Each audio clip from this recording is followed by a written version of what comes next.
संसार में ऐसे भी अनंत जीव हैं जिनके पास योग्यता नहीं है। किस बात की योग्यता नहीं है? विचार विमर्श करने की योग्यता जिसके अंदर नहीं है, ऐसे अनंत की संख्या में जीव हुआ करते हैं। जगत का क्या स्वरूप है उसे ज्ञात नहीं, और जगत सामने उसके सामने नहीं आ रहा है। अनंत जीव हैं, उनके पास ज्ञान भी है, संवेदनशीलता भी है। इसके बावजूद भी अपना और पराया इसका बोध उसे नहीं हो सकता, और उसको बोध दिया भी नहीं जा सकता, क्योंकि योग्यता के बिना बोध दिया नहीं जा सकता। मात्र एक इंद्रिय को लेकर के उसका परिणमन चल रहा है।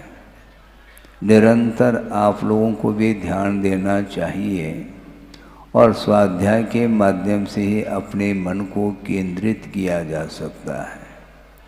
धर्म श्रवण के अलावा अथवा स्वाध्याय के अलावा बहुत सारे साधन हैं, जिन साधनों के माध्यम से भावों में निर्मलता आ सकती है, किंतु उन क्रियाओं से भी महत्वपूर्ण यह भी एक क्रिया है जिसको स्वाध्याय बोलते हैं।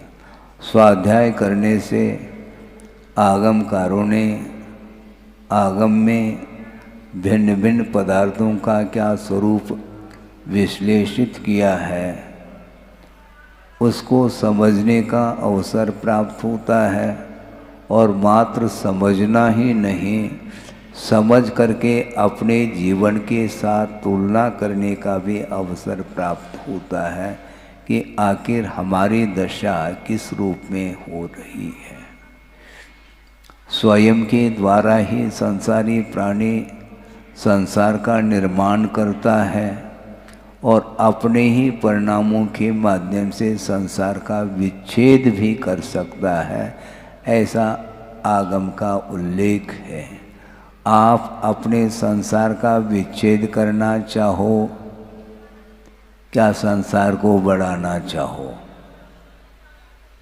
यदि बढ़ाना चाहते हैं तो उपदेश की आवश्यकता ही नहीं, और नहीं बढ़ाना चाहते हैं तो आपके लिए उपदेश कार्यकारी सिद्ध हो सकता है। स्वयं की इच्छा के ऊपर ही सारा कार्य निर्धारित है। इसलिए ज्ञान होते हुए भी उसके अंदर योग्यता जागृत नहीं हो रही है, इसलिए उसके लिए उपदेश दिया नहीं जा सकता। एक इंद्रिय से लेकर के असंगी पंचेंद्रिय तक जो जीव होते हैं, उसके लिए कोई उपदेश लागू नहीं होता। मान लो एक चींटी है, वह मरणासन्न है, और उसके लिए आप नवोकार मंत्र सुनाना चाहो तो बात बनती है क्या? उसके पास कर्णेंद्रिय है ही नहीं, तो उसके लिए क्या किया जाए? एक इंद्रिय से लेकर के चौरेंद्रिय तक जो क्षुद्र जीव जंतु हैं, उसके लिए हम बोध दे नहीं सकते, किंतु हमारे निमित्त से उनकी विराधना न हो ये भाव तो किया जा सकता है। रागादिक परिणामों के माध्यम से हिंसा होती है, उस हिंसा से तो अपने आप को बचाया जा सकता है। यही उसके ऊपर उपकार माना जाता है। परस्परोपग्रहो जीवानाम, ये जो कहा गया है वो जीवानाम कहा है, इसको ध्यान में रखना चाहिए। जैनानाम ऐसा नहीं कहा। नहीं है तो केवल जैन बंधु ही एक दूसरे के ऊपर उपकार और अनुग्रह का भाव रख लें, ऐसा नहीं। प्राणी मात्र के प्रति उपकार का, दया का भाव रखना चाहिए। उन क्षुद्र जीवों की विराधना अपने निमित्त से ना हो, इसको बोलते हैं संयम। और इस संयम के माध्यम से ही उनकी रक्षा की जा सकती है। और गुरुदेव ने यही कहा था, वीतरागी जो श्रमण होता है और रागादिक भावों से हमेशा अपने आप को ऊपर उठाता रहता है, जिसके माध्यम से उन स्थावर जीवों की भी विराधना उनके द्वारा नहीं होती है। इसी को बोलते हैं अहिंसा धर्म का पालन करने का जो एक उपक्रम है या उसकी जो पद्धति है, वह यही पद्धति है। इसके अलावा कुछ नहीं किया जा सकता है। और उसमें भी जितना शक्य है उसी का अनुष्ठान किया जा सकता है, अशक्य का अनुष्ठान संभव नहीं है। महाराज, शक्य और अशक्य का अनुष्ठान हमें बात समझ में नहीं आती। किसी ने कहा कि महाराज हम योग्यता की पहचान कैसे करें? योग्यता की पहचान आपको है? महाराज हमें अभी भी बात समझ में नहीं आ रही। बिल्कुल आ जाएगी आपको। आप भोजन प्रतिदिन करते हैं क्या? नहीं करते हैं ना? तो आप भोजन में जो भोजन सामग्री आपके सामने है और उसका सेवन आप कर रहे हैं, भोजन कर रहे हैं, किंतु आपको योग्यता का भान नहीं है क्या? कितना लेना चाहिए? आपकी क्षमता कितनी है? कितना डाइजेस्ट हो सकता है? भरपेट भोजन कर लिया, एक ग्रास और ले लो, बस कह देता है। क्यों? गुंजाइश नहीं भीतर। इसी का नाम योग्यता है। एक छोटा शिशु है, बालक है, उसका पालन पोषण किया जा रहा है, माँ के माध्यम से उसका पालन पोषण होता है और माँ के पास यह कुशलता है, वो उस बालक की योग्यता के अनुरूप ही उसको खिलाया पिलाया जाता है, अतिरिक्त नहीं। अतिरिक्त यदि मान लो उसके लिए देंगे तो वह अविवेक माना जाता है। इसलिए आपके पास विवेक आना चाहिए, क्योंकि आप संगी पंचेंद्रिय है। विचार विमर्श करने की योग्यता आपके अंदर मन के माध्यम से आई है। इसलिए उस मन का सदुपयोग करने का हमें पुरुषार्थ करना चाहिए, क्योंकि मन के माध्यम से ही विशिष्ट कर्म का आश्रय भी होता है और उसी मन के माध्यम से कर्मों का संवर भी होता है, ऐसा आगमकारों का कहना है। आप सोचो, विचार करो। महाराज एक ही साधन है जिसके द्वारा आश्रय भी हो रहा है और बंद भी, अपने संवर निर्जरा भी हो रही। क्या बात क्या है? मन के द्वारा। और मन का अर्थ क्या है उसको भी समझना है हमें, कि वह ज्ञान की ही परिणति है। विचार विमर्श करने की क्षमता जिस ज्ञान में आई है, उसी को आचार्यों ने भाव मन की संज्ञा दी है। द्रव्यमन और भाव मन का वर्णन आता है। जिस प्रकार इंद्रियां हैं, 5 इंद्रियां द्रव्य के रूप में और भावेंद्रियां होती हैं, जिसके माध्यम से पदार्थ का बोध होता है।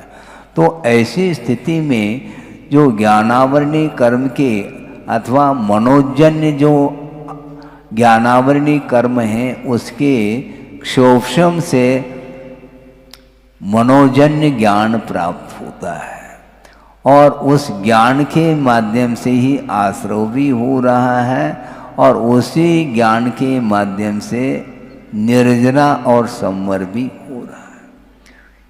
महाराज ऐसे कैसे होगा? एक ही साधन है। दोहा आपके सामने रख रहा हूँ। मैं लिखता नहीं हूँ, किंतु गुरुदेव ने जो लिखा है श्रम करके आप ही लोगों के लिए, हम लोगों के लिए, उसको आपके सामने रखना चाहता हूँ कि ज्ञान दुख का मूल है। सुना आपने? महाराज आप नई बात कह रहे हैं? नहीं कह रहा हूँ, नया नहीं विषय ये। ज्ञान दुख का मूल है और ज्ञान ही भव का कुल। राग सहित प्रतिकूल है, राग रहित अनुकूल। जो रागान्वित ज्ञान है वही पतन के लिए कारण है, वही आश्रव और बंध के लिए कारण है। और जो राग से रहित जो ज्ञान है, जिसको वीतराग विज्ञान बोलते हैं, उस ज्ञान के माध्यम से कर्मों की निर्जरा और कर्मों का संवर हुआ करता है। तो साधन एक ही है, किंतु रागान्वित ज्ञान संसार के लिए कारण है और राग से रहित जो ज्ञान की परिणति है वही मोक्ष के लिए अथवा कर्मों की निर्जरा के लिए कारण सिद्ध होता है। आप कौन हैं? आपके पास मन है क्या? नहीं, मन है महाराज, लेकिन ठिकाने पर नहीं रहता वो मन। वो ठिकाने पर लाना आपको पड़ेगा ना। आपका मन है और ठिकाने पर नहीं है, तो किस ठिकाने पर पहुंचाए वो मन, ये आपको जानकारी लेनी पड़ेगी। मन है, किंतु उस मन के माध्यम से आश्रव क्यों हो रहा है? निरंतर संसारी प्राणी उलझा हुआ है। किसमें उलझा हुआ है? बाहरी जो पदार्थ दिखाई पड़ रहे हैं, जो पांच इंद्रियों की विषय के रूप में उपस्थित होते हैं, उनको ले करके ही हर्ष विषाद करता चला जाता है। और हर्ष विषाद की मात्रा बढ़ती बढ़ती चरम सीमा तक जब पहुंच जाती है, उसके माध्यम से ही वह दुर्गति का भी बंद कर लेता है। अपने आप बंद नहीं होता, बंद मन के द्वारा हो रहा है, क्योंकि विशिष्ट आश्रव के लिए कारण मन ही माना जाता है। उत्कृष्ट स्थिति और अनुभव को लेकर के बंद जो होता है वह संगी पंचेंद्रिय के माध्यम से ही होता है। इसलिए मन आपको जो मिला है, पुण्य के उदय से आप संगी पंचेंद्रिय पर्याय को प्राप्त किए हुए हैं, और उसमें भी मनुष्य पर्याय को आपने प्राप्त कर लिया है। अब उस मन का जो निरंतर सदुपयोग करने में लगा हुआ है, तो निश्चित रूप से उसका उत्थान हुए बिना रह नहीं सकता। यह निस्संदेह ये बात कही जा रही है। सोचो, विचार करो। 5-7 मिनट नहीं हुआ, ये विषय आपके सामने रखा गया। इसमें कहीं जटिलता तो नहीं लग रही है आपको? सीधा सीधा विषय है। ज्ञान ही दुख का मूल है और ज्ञान ही भव का कुल।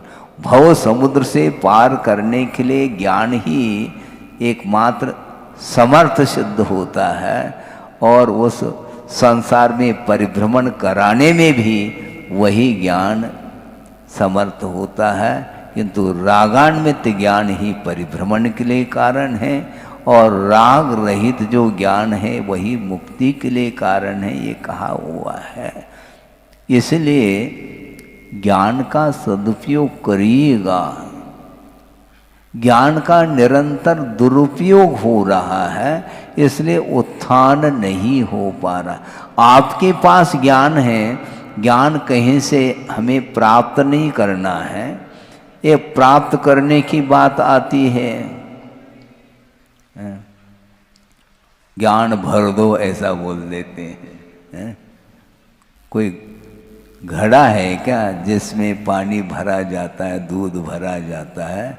उसी प्रकार आप घड़े को लेकर के आ जाओ, तो उसमें हम 10 लीटर दूध जैसे दिया जाता है ना, उसी प्रकार ज्ञान को भर दें, उस घट को लबालब भर दें हम, तो आप पीते रहो। धर्मामृत है महाराज, पियो आप। वस्तुतः है ही नहीं ऐसा। चैतन्य आत्म तत्व है, उसमें चेतनता कहीं बाहर से आई नहीं है। यदि बाहर से आई है ऐसा मान लिया जाए तो वह चेतन का अभाव भी हो सकता है। किसी के माध्यम से चेतनता नहीं आई, उसका वह अनन्य गुण है और गुण बाहर से नहीं आते, भीतर ही गुण है, किंतु वो सारे सारे गुण शक्ति के रूप में विद्यमान हैं और उसके ऊपर आवरण पड़ा हुआ है। इसलिए उपदेश आदि के माध्यम से उसको आवरण को हटाने का पुरुषार्थ हम कर रहे हैं, किंतु अंतरंग जो कर्म है उसका प्रभाव, वह आवरण कैसा हटेगा। महाराज आप धर्म श्रवण कराते चले जाओ और हम करते चले जाएंगे और आवरण हटता चला जाएगा, तो अभी तक हटा क्यों नहीं वो है? अनंत बार जब धर्म श्रवण किया होगा, इसके बावजूद भी वह आवरण हट क्यों नहीं रहा है? क्यों नहीं हट रहा, मुझे बोलो। वस्तुतः आवरण हटना अलग वस्तु, किंतु वह राग हटना चाहिए। मोह से आवरणित जब तक ज्ञान रहेगा तब तक आप हर्ष विषाद से ऊपर नहीं उठ पाएंगे, और निरंतर किसी न किसी निमित्त को लेकर के हर्ष विषाद आदि परिणाम संसारी प्राणी कर लेता है। उसके माध्यम से प्रतिपल नहीं प्रति समय वह कर्म का बंध करता ही चला जाता है। उसको ये ज्ञात तक नहीं हो पाता कि मैं कुछ गलत कर रहा हूं। वस्तुतः रागादिक जो परिणाम है, यही परिणाम पापमय परिणाम माने जाते हैं, क्योंकि पापमय परिणाम के द्वारा ही पाप का आश्रय होता है। मन वचन काय की चेष्टा जो अशुभात्मक होती है, उसके माध्यम से कर्म का बंध होता है, ऐसा कहा है। तो मन वचन काय की चेष्टा को आप शुभात्मक बनाने का पुरुषार्थ करें, इतना कहा जा रहा है। वह पुरुषार्थ नहीं हो पा रहा है, बहुत कठिन लगता है महाराज।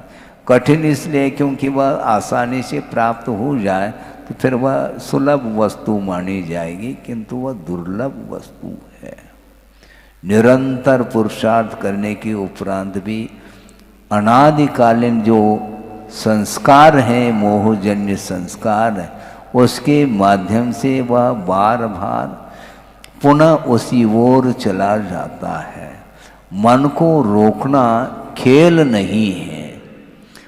लगता है कि हमारा मन रुक गया है, केंद्रित हुआ है, किंतु अगले पल में पुनः वापस वह जहां था वहीं पहुंच जाता है। ऐसा क्यों? आदत इसी को बोलते हैं। संस्कार है अविद्याभ्यास संस्कारे रवशम क्षिप्यते मनः, ऐसा कहा। आपका मन जो विक्षिप्त हो रहा है, विकृत हो रहा है, वह अविद्याभ्यास के संस्कार के कारण हो रहा है। अनादिकालीन अज्ञान का ऐसा एक संस्कार इस आत्मा के ऊपर पड़ा हुआ है, जिसके माध्यम से उसका मन दूषित होता चला जाता है, विक्षिप्त हो रहा, विकृत हो रहा है। और वह विकृत मन को हम कैसे परिमार्जित करें? तो आचार्य कहते हैं तदेव ज्ञान संस्कारै स्वतस्तत्वे वतिष्ठते। ज्ञान संस्कार, सम्यक ज्ञान रूपी संस्कार के माध्यम से उसी वही मन स्वतः अपने आप तत्वता स्वरूप में ठहर जाता है। तत्वे अवतिष्ठते, स्वतः अपने आप। किसके द्वारा? ज्ञान संस्कार है। सम्यक ज्ञान के संस्कार के माध्यम से ही उस आत्म तत्व को स्वरूप में ठहराया जा सकता है। महाराज मन स्थिर नहीं हो रहा है, वो ठहर नहीं रहा है, कहीं न कहीं ठहरा हुआ है। जहाँ नहीं ठहरना चाहिए वहीं पर वह ठहरता है, और जहाँ पर ठहरना चाहिए वहाँ पर नहीं आ पाता।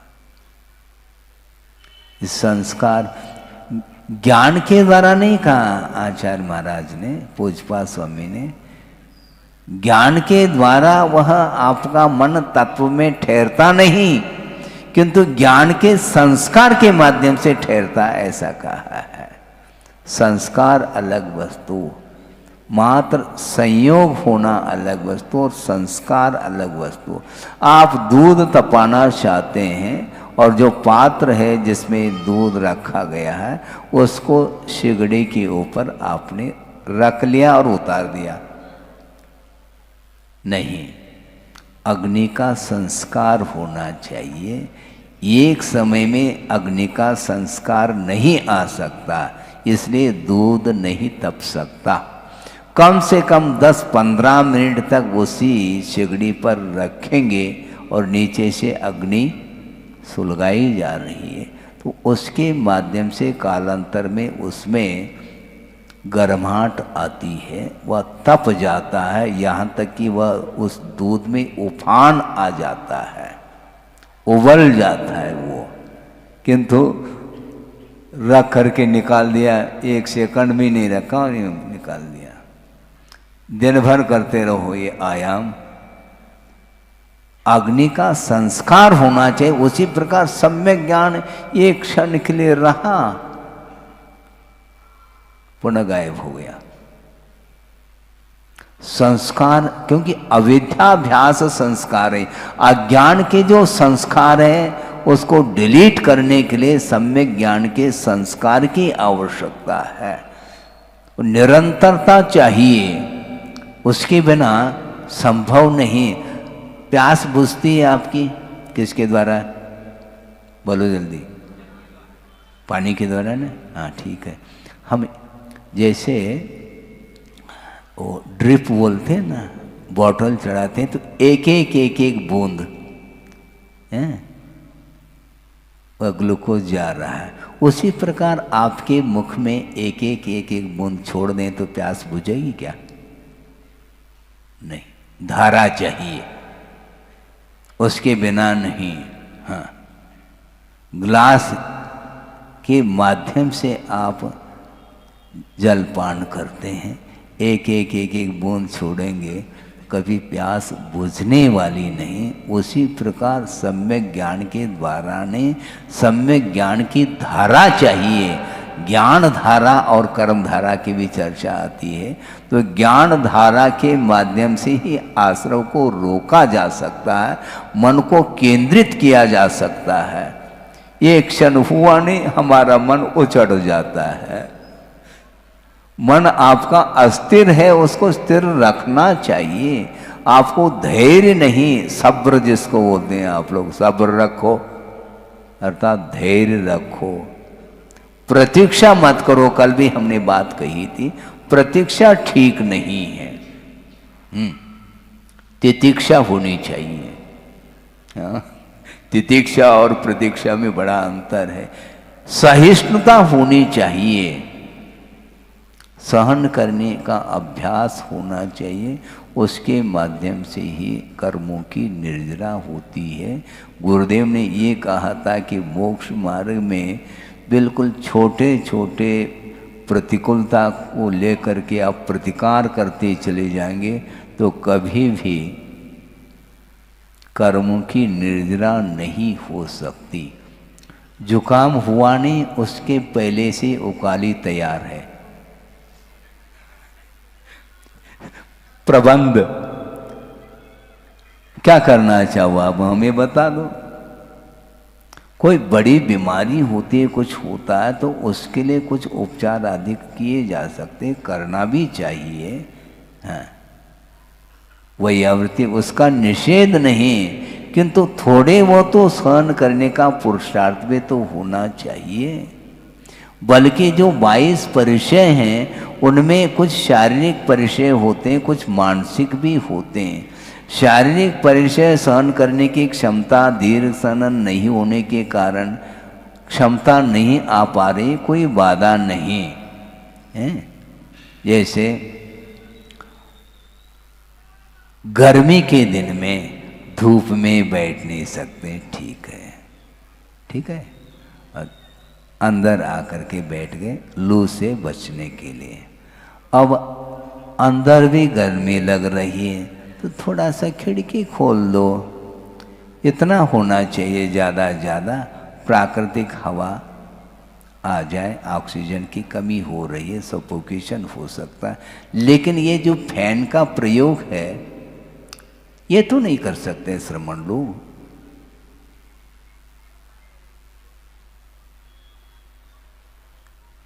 इसको बोलते हैं आप पर्वत के चोटी पर जाकर के नहीं बैठ सकते। ग्रीष्म काल में आग बरसती, गिर शिखरों पर रहते हैं, वो रहने वाले रहते हैं श्रमण लोग जिनके पास दीर्घ सहनन है। इसके बाद भी उन्होंने पुरुषार्थ किया, ये ध्यान रखो। आप कह सकते महाराज उनके पास सहनन था इसलिए गए हैं, उन्होंने क्या करामत कर ली, ऐसा नहीं।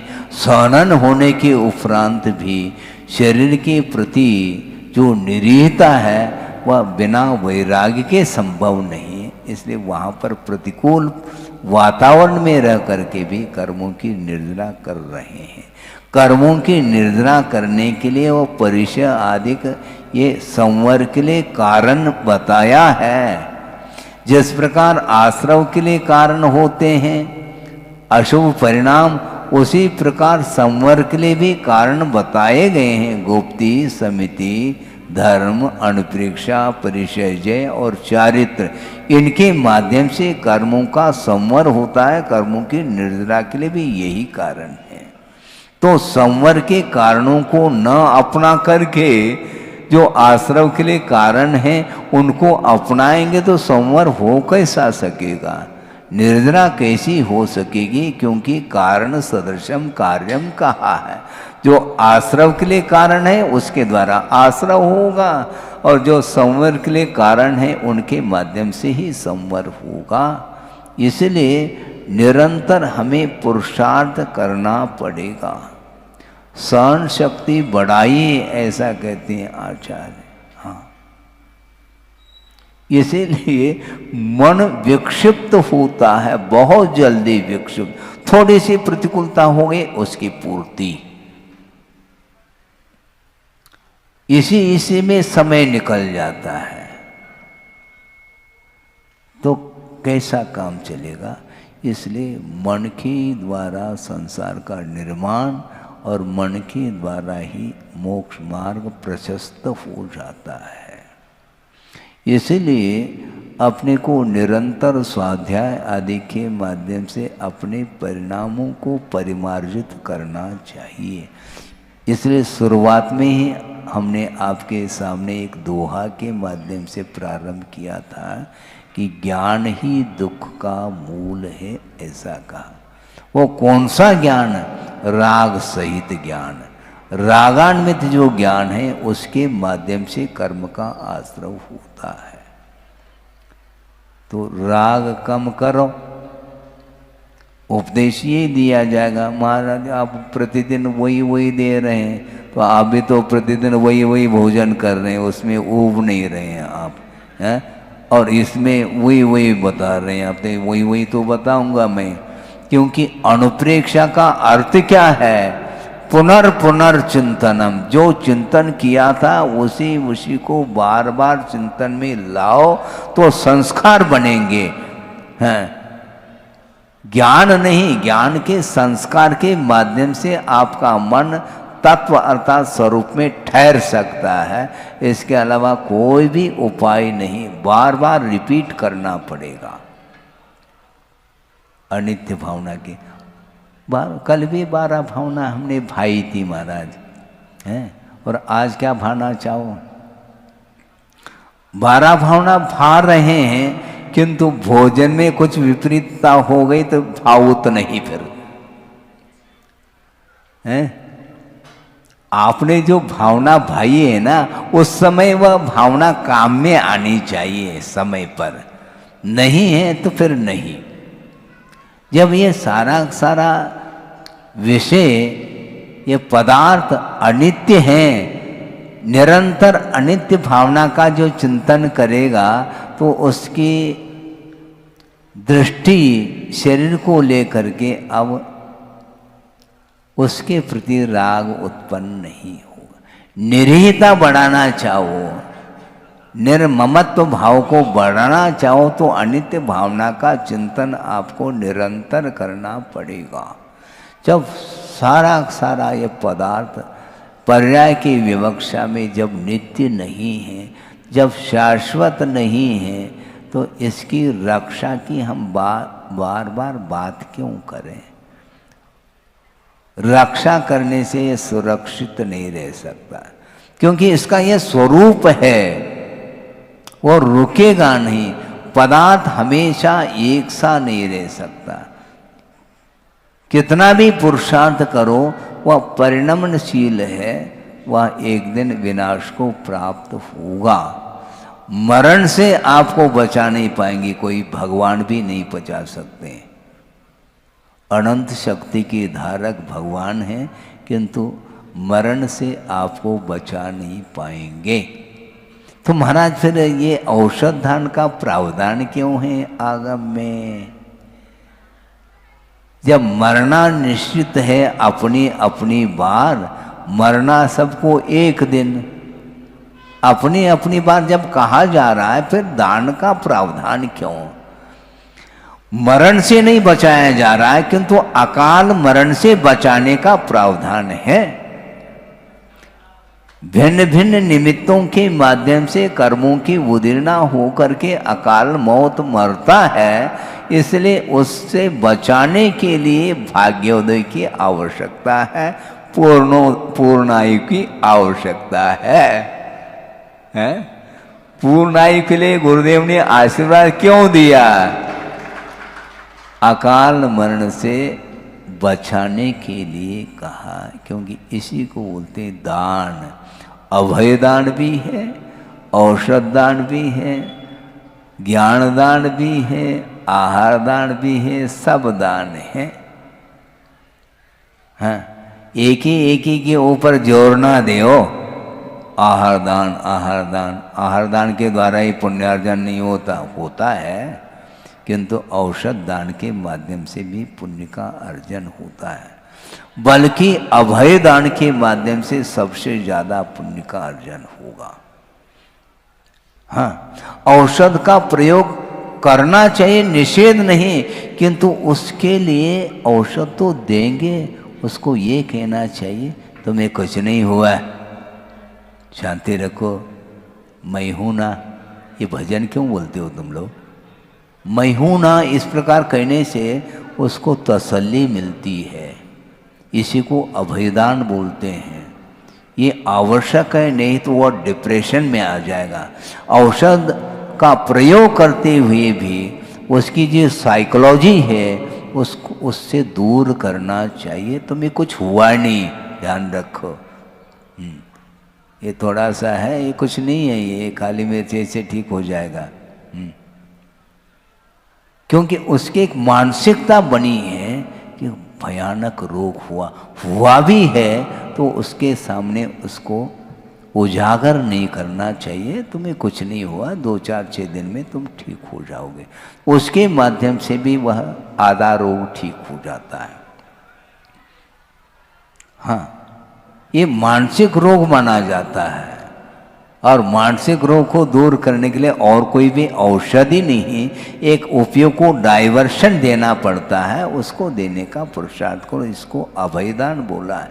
तो ये बहुत सारे जो दान के जो प्रक्रिया हैं, इसके माध्यम से भी अकाल मरण से आपको बचाया जा सकता है। इसलिए उन्होंने कहा कि औषध आदि दान दे दो, किंतु वस्तुतः देखा जाए कि मरण से आपको कोई भी बचा नहीं सकता, क्योंकि आयु कर्म के आधार से ही आपका जीवन चल रहा है, और आयु कर्म का अवसान हुआ तो दूसरी पर्याय आपको मिलेगी।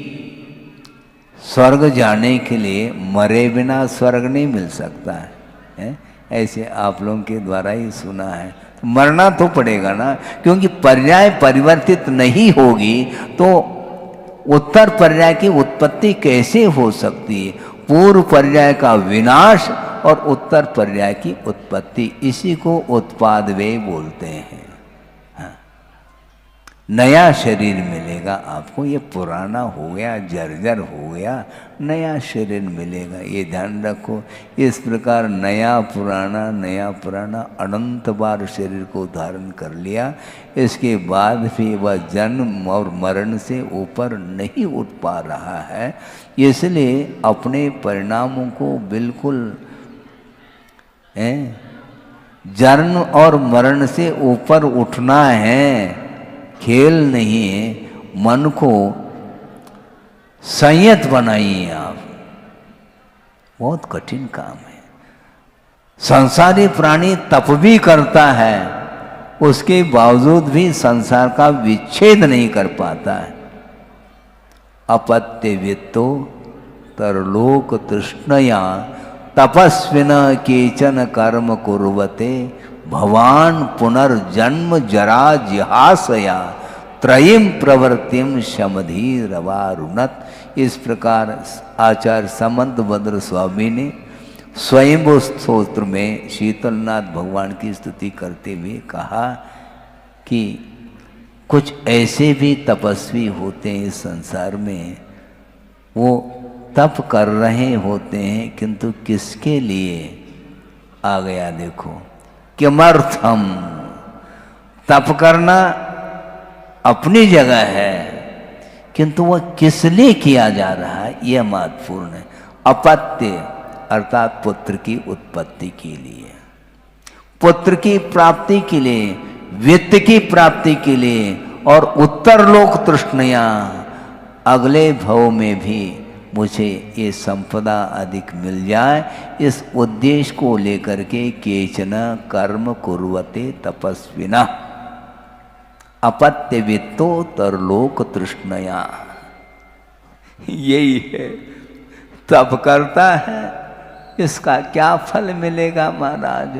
जो तुम्हारे अंदर फल है वही मिलेगा, तुम जिसको चाहते हो वही मिलने वाला है। वो फल लटक रहा है, वो लटकेगा वो। भगवान के ऊपर छत्र तो लटकाया आपने, किंतु उसके पीछे भी एक फल लटक रहा है तुम्हारे अंदर, तो क्या मिलने वाला मुझे बताओ आप। भगवान की आराधना करते, उपासना करते हुए भी आपका जो एम है, जो लक्ष्य है, जो प्रयोजन है, जो अभिप्राय है, उसके ऊपर ही कार्य निर्धारित रहता है।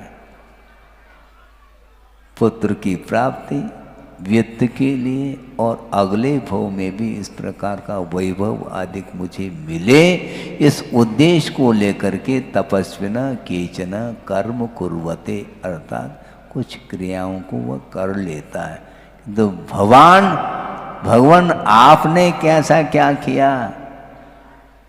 जन्म जरा जिहासया, जन्म जरा और मृत्यु के विनाश के लिए ही भगवान आपने मन वचन काय की चेष्टा को रोका है। रोकना इतना महत्वपूर्ण नहीं, किंतु किस उद्देश्य को लेकर के मन वचन काय की चेष्टा को रोकना यह महत्वपूर्ण है। इसलिए उमा स्वामी महाराज भी यही कहना चाहते हैं, योग निग्रहो गुप्ति इति न। मन वचन काय की चेष्टा को रोकने का नाम गुप्ति नहीं, किंतु सम्यक योग निग्रहो गुप्ति कहा है। समीचीन रूप से, अर्थात किसी भी प्रकार की सांसारिक अपेक्षा को रखे बिना यदि मन वचन काय की चेष्टा को रोकता है तो उसको गुप्ति बोलते हैं, और उसके माध्यम से विशिष्ट संवर होता है, और संवर के कारणों में वह साधकतम कारण माना जाता है। सब रोक रहे हैं, मन को रोका जा रहा, क्यों रोक रहे हैं ये ख्याल नहीं उसको। भोग निमित्तम, वो देश उसका हुई है, क्योंकि वर्तमान में जो कुछ भी संपदा मिली है उसके लिए उसमें तृप्ति नहीं मिल रही उसको, वो अधिक मात्रा में चाह रहा है, उसकी तृष्णा अधिक है। उस तृष्णा की पूर्ति के लिए वह भोग की संपदा उच्च क्वालिटी की मुझे मिले और दीर्घ काल के लिए मिले, ये आशा और है उसकी। इसलिए उसका मन संयत नहीं है। ऐसा क्यों? अविद्याभ्यास संस्कार है, ये अज्ञान के संस्कार हैं। बार बार आगम के अनुरूप समझाने के उपरांत भी उसकी वृत्ति नहीं सुधरती है, तो समझाना बंद कर दें क्या? बंद करने के लिए नहीं कहा जा रहा है, कर्तव्य करने के लिए ही कहा जा रहा है। किंतु कर्तव्य करते हुए भी उसका कार्य यदि नहीं हो रहा है तो उसका उपादान ही बलजोर, उसका उपादान जो है ना मोक्ष मार्ग में काम नहीं कर रहा है। इसलिए हम क्या कर सकते हैं, क्या किया जा सकता है? यथा योग्य उपचार हो सकता है, इसके बाद भी मरण से बचाया नहीं जा सकता, क्योंकि जन्म मरण की जो सामग्री है उस सामग्री से वह ऊपर उठ ही नहीं पा रहा है। क्योंकि राग द्वेष के माध्यम से कर्म का बंध होता है, कर्म का बंध होता है तो निश्चित रूप से नया शरीर भी मिलता है, नया शरीर मिलता है तो उसमें इंद्रियां भी मिल जाती हैं, और इंद्रियां मिलती हैं तो उन इंद्रियों के माध्यम से विषयों का ग्रहण भी होता है, और विषयों का ग्रहण होता है तो पुनः राग द्वेष आदि की उत्पत्ति होती है। और इस प्रकार ये चेन है, ये चक्र है। हाँ, इसको रोकना चाहो तो ज्ञान को प्राप्त करना चाहिए, और रागान्वित ज्ञान के माध्यम से संसार का विनाश नहीं होगा, किंतु राग से रहित जो ज्ञान है वही हमारे लिए अनुकूल है। ऐसा दोहा में गुरुदेव ने भाव रखा है। हम और आप भी चिंतन करते हैं और वो भी चिंतन करते हैं, उनका ज्ञान भी काम कर रहा है और अपना ज्ञान भी काम कर रहा है, अपने अपने क्षेत्र में काम कर रहा है। मोक्ष मार्ग में वह ज्ञान काम में आ जाए तो उस ज्ञान की विशेषता मानी जाएगी, नहीं तो उस ज्ञान को लेकर के करना क्या है? वो बोझ माना जाता है। रागान्वित जो ज्ञान है वह बोझ है, क्योंकि उसके अंदर मूर्छा का भाव विद्यमान है। इसलिए रागान्वित ज्ञान के माध्यम से संसार का विच्छेद नहीं होगा, किंतु निरंतर उसका परिभ्रमण चलता ही चला जाएगा। आपका समय होने को है, हो ही गया है, 2-1 मिनट शेष है, वो भी हो जाएंगे। इस प्रकार प्रतिदिन आगम के माध्यम से कोई न कोई प्रसंग बना करके आपके सामने कर्तव्य किया जा रहा है, और गुरुदेव ने इतना ही कहा है, आज्ञा दी है, कर्तव्य करो, आगे बढ़ो। तो हम भी कर्तव्य करके एक एक कॉलोनी से आगे बढ़ रहे हैं। और क्या कर सकते हैं महाराज? ऐसा नहीं होना चाहिए। एक ही जगह 4 महीने के लिए बारिश होना चाहिए गढ़ा में। ऐसे इस गढ़ा से राग क्यों होंगे? अभी तो कहा था 1 घंटे तक, सुना नहीं आपने? राग करो ने ये कहा जा रहा है, फिर भी गढ़ा से राग प्रगाढ़ है। गढ़ा से राग यदि प्रगाढ़ रहेगा तो मुश्किल हो जाएगा, इसलिए राग को कम करिएगा। हाँ, राग की मात्रा अल्प, प्रगाढ़ नहीं होना चाहिए। प्रगाढ़ राग होगा विषयों के प्रति तो कभी भी उत्थान नहीं हो सकता। इसलिए कर्तव्य करते हुए आगे अपना भी कर्तव्य करना है, क्योंकि स्वयं का आत्म कल्याण करते हुए समय थोड़ा सा बचता है। तो बचने का अर्थ क्या, बाहर प्रवृत्ति में आना पड़ता है श्रवण को।